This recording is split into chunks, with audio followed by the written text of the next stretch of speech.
How do you see the outlook for aviation industry this year with all the government initiatives and then also execution coming along?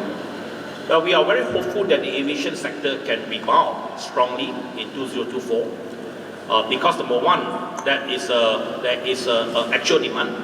Because after COVID, there are more people eager to fly, to visit their families, to go for holidays and so on. As you can see, throughout 2023, the demand is almost back to pre-COVID, for domestic especially.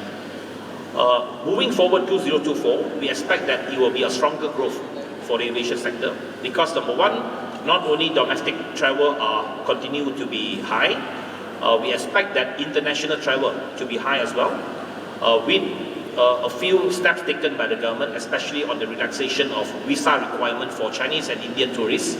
We expect that there will be stronger demand for both Chinese and Indian market, and we are also hopeful that for other destinations as well. And we are seeing a very major trend right now that travel and between ASEAN countries are getting very strong. You see a lot of our tourist arrivals are not only from the traditional market of China and India, but we are seeing very strong movement within ASEAN as well, from Singapore, from Indonesia, from Thailand, Philippines and so on. So we hope that this inter-ASEAN travel will become a norm, and there will be more connectivity between the ASEAN countries. And this is something that Malaysia are very well placed in terms of our strength.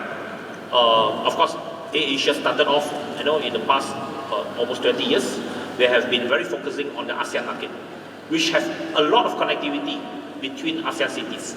So this is something that we want to leverage on between KL to many cities in Indonesia, for example. This is a strong market that we want to further develop. We have to diversify our market. Of course, China and India are important markets, but within ASEAN is equally important. And we are also seeing a very strong demand from Korea and Japan, especially for Koreans.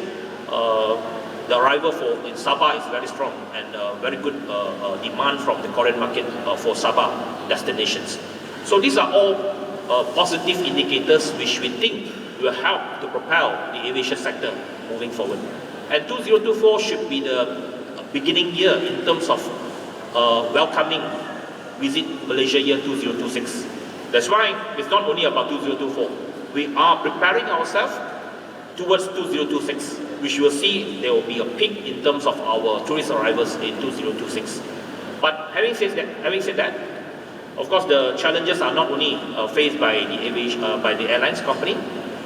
Equally important, the airport operators have to prepare, and this is something that Ministry of Transport are on top of it.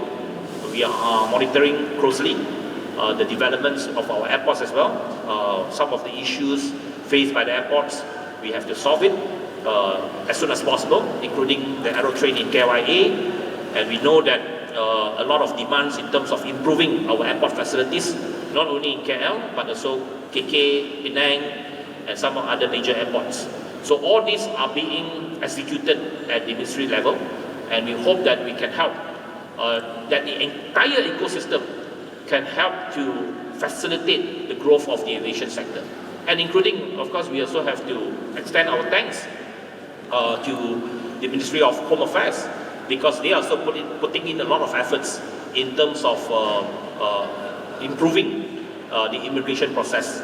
So some of the issues, long queue in our immigration counters are being tackled, and we got a report recently that things are improving, and we hope that more improvement will be made in the future.